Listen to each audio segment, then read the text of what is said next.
Een speeltje Grijdevogelbingo. Dat kunnen meesken te nijspelen in de noordelijke Frieske Wadden. Die vereniging had een route maken bij Vjettjen Grijdevogelgebied Del. Ambassadeur Joop Atsma en voorzitter Albert van der Ploeg openen die route van de middag. Wij willen de mensen graag hier u zien en dus uitdagen om jongens dat het mooi is, maar ik word daar in een weekend om eens even bij die Plas Drassen langs te gaan. Daar tilt het op van de vogels. Nou, ze kennen ik mooi een plakkaat zien van wat voor vogels dat er binnen, het verhaal erachter. En ze kennen dat via de website kiezen dat delladen. Ze kennen zien van welke, waar ze heen kennen. Er zijn ongeveer een 14 Plas Drassen. En dan kiezen echt zien van welke vogels dat er al voorkomen. En het verhaal erachter en de loeden erbij.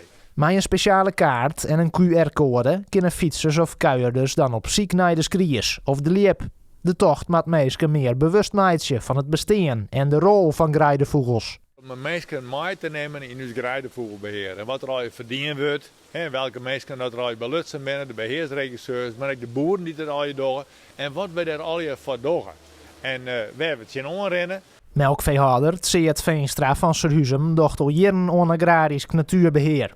Hij vindt het mooi dat de route er kaam is, maar maakt het een bot zwargen hoe het dit hier komt met de grijdevoegels. Je ziet nu wel het waar hier hoe het hier nou gaat. En we zijn met maaien en het is voor meestal 12, 13 graden. En de natuur had nog zwaar. Ik ben bang dat het een manier wordt. Predator is nou momenteel even niks aan de hand, denk ik. En de natuur, ja, als je maar de tweede leg bent, dan zou het misschien nog wat goed komen kennen. Maar nee, ik zit hier in somber in.